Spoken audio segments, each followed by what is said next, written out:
cursos sobre discursivas para a LESP. Eu vou ler aqui alguns textos da site Redação Nota 1000 e eu pesquisei sobre textos que tinham um tema relevante sobre leis orçamentárias e também controle social, que eu acho relevante para discursiva, né? Controle social. Tá, vamos lá. São dois textos de leis orçamentárias que, bom, não é literalmente de lei orçamentária, mas eles aparecem lei orçamentária ali no meio. E 4 textos sobre controle social. Tem muitas coisas de controle social que pode ser envolvido, né? Bom, o ponto principal do lei orçamentária é o impacto da crise econômica na educação brasileira. De um cara, Ana 1702. Tá. Zygmunt Bauman, importante sociólogo do século XXI, defendia em suas teses que vivemos em um mundo líquido, pois tudo ao nosso redor está em constante evolução. Contudo, é visível que no Brasil o ambiente escolar ainda se encontra no mundo sólido. É evidente por que o cara teve que inventar isso, né? Isso está errado. Vai perder ponto. É evidente que a decadência na aprendizagem brasileira afeta diretamente toda a sociedade de forma negativa. Ademais, devido à falta de investimentos por falta do governo, o ensino de nosso país ocorre em si sério risco de regredir consideravelmente. Primeiro plano, como citado por Paulo Freire, o nosso educador brasileiro e filósofo nacional, a educação muda as pessoas e essa muda o mundo. Em suma, um indivíduo que possui conhecimento desenvolve um pensamento crítico e acertado à sua volta. Contudo, é notável que o Brasil e as consequências de um ensino falho, exemplificando em 2020, ocorreu inúmeras manifestações a favor da ditadura militar. Esse período ocorrido no país, de 1964 a 1988, foi marcado por uma perseguição política e extrema violência. Logo, por ver cidadãos defendendo esse lado obscuro da nossa história, demonstra com exatidão a necessidade de uma reformulação da didática no ensino, tanto na base quanto no superior. Ainda nesse contexto, diversas universidades federais, como a UFRG, eleita a melhor faculdade do Brasil pelo Webmetrics, podem acabar encerrando suas atividades devido à queda de verba enviada pelo Estado a elas. Isso inclui hospitais e pesquisas mantidas pelos institutos. Como a demonstração de importância dessas organizações, foram as biomédicas pesquisadoras da Faculdade da Medicina de USP que conseguiram sequenciar o genoma da Covid-19 em 24 horas após o primeiro caso de doença em solo brasileiro. Inclusive, inúmeros cientistas com ideias e experiências inovadoras. Dessa forma,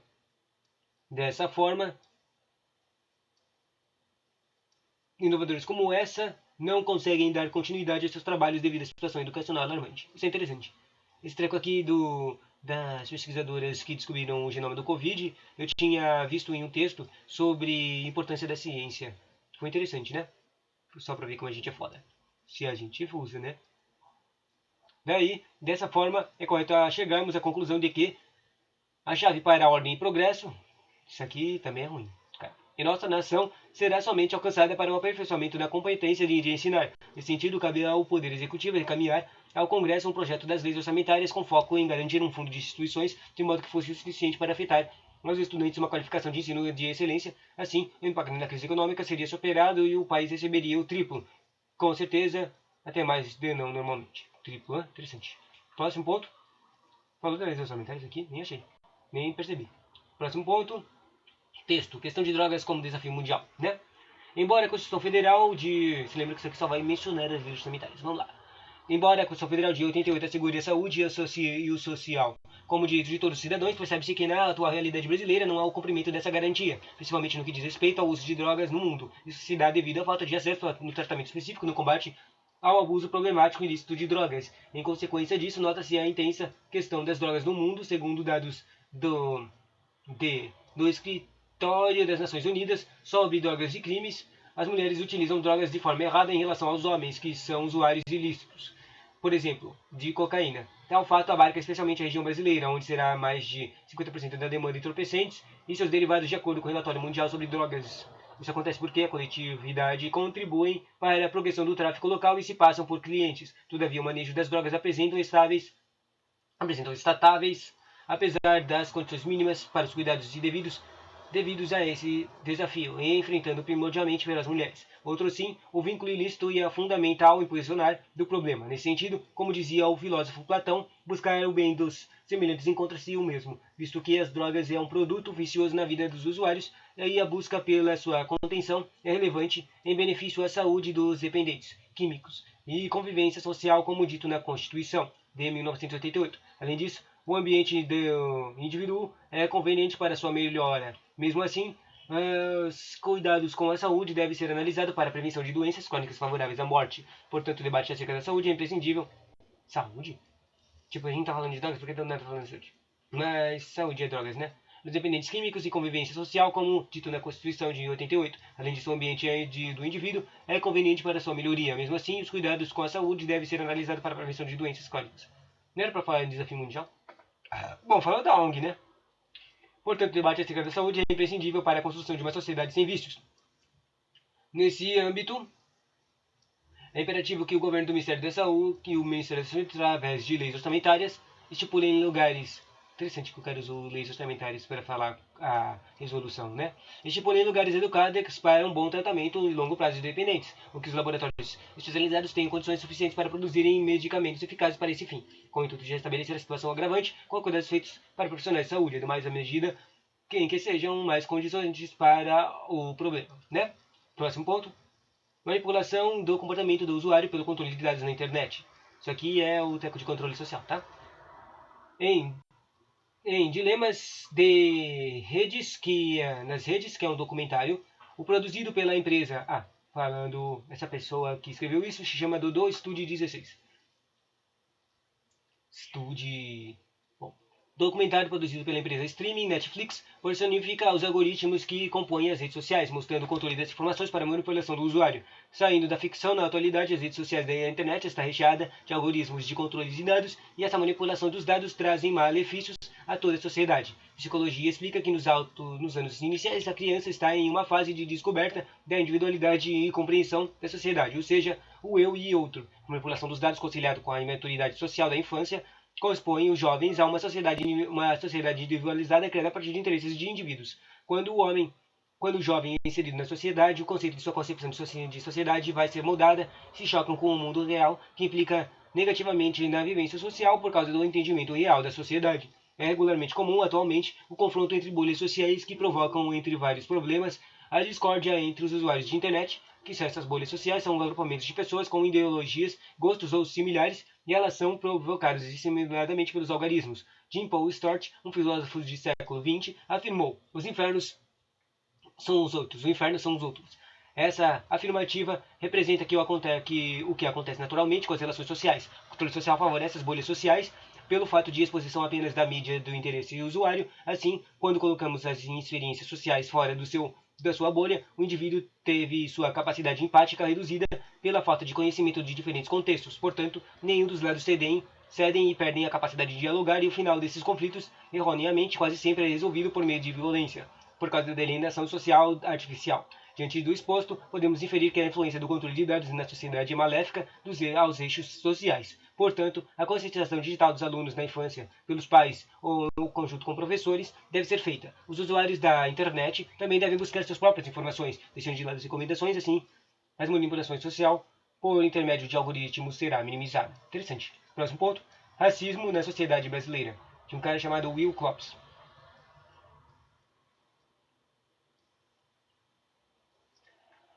Um texto de racismo na sociedade brasileira, em que foi usado controle social, tá?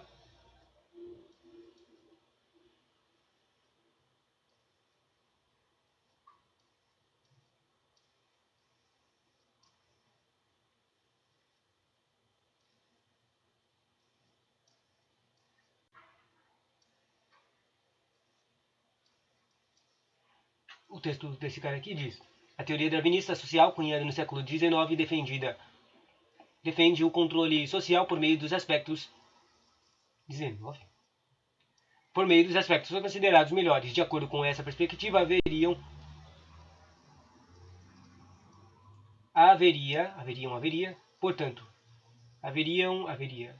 portanto, portanto,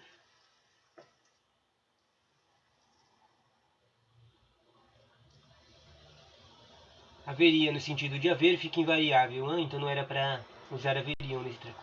Perspectiva, haveria, portanto, humanos superiores a outros. No contexto brasileiro, a noção de soberania humana pode ser percebida na questão racismo. Nesse sentido, é preciso que medidas sejam aplicadas para aceitar essa situação, que persiste devido não só à forma de como o racismo está enraizado na sociedade, como também na insuficiência das leis. A princípio, é válido ressaltar o legado histórico e racista do Brasil. Mostra-se como um desafio a terceira a resolução do problema, de acordo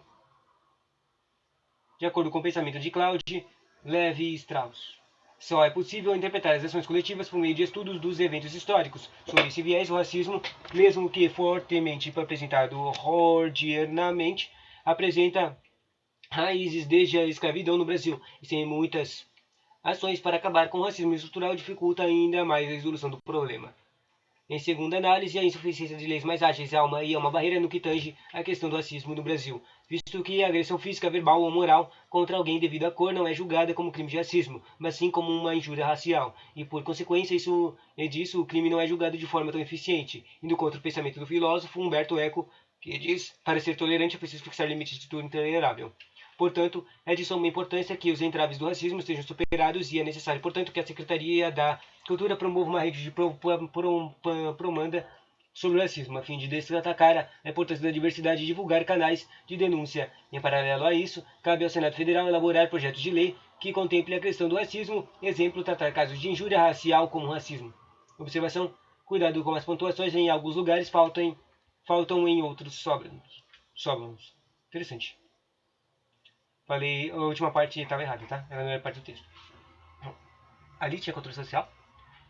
Tinha bastante controle social lá, mas não tinha o termo, né? No texto. Próximo ponto. Invisibilidade do registro social, garantia de acesso à cidadania no Brasil. Texto de alguém apenas. Constituição Federal de 1988, documento jurídico mais importante do país, prevê no seu artigo 6 a direito à acessibilidade como inerente a todo cidadão brasileiro, como quanto tal prerrogativa não tenha a ser reverberado com ênfase na prática quando se observa a invisibilidade do registro civil e pontos garantia de acesso à cidadania no Brasil, dificultando deste modo a universalização desse direito social tão importante. Em uma primeira análise, deve-se ressaltar a ausência de medidas governamentais para combater a invisibilidade. Nesse sentido, falta ainda de identidade. Nesse sentido, a falta de identidade vem permeando entre a sociedade e combinando uma série de problemas, exemplo de não conseguir emprego, moradia, documentos, entre outros. Essa conjunta, segundo as ideias de filósofo contratualista John Locke, configura-se como uma violação das partes do controle social, já que o Estado não cumpre sua função de garantir que os vingadores desfrutem de direitos indispensáveis de vingadores com acessibilidade, o que infelizmente é evidente no país. Ademais, é fundamental apontar para a falta de moradia, seguida da pobreza, como um impulsionador de nascimento de crianças nas ruas se registra no Brasil. Segundo Martin Luther King, a justiça num lugar qualquer é uma ameaça à justiça em todo lugar. Diante de todo o exposto, todos mediante a lei têm direito à cidadania, logo é inadmissível que esse cenário continue a perdurar. Louca, não é? Próximo conteúdo, a importância do direito das crianças e do adolescente.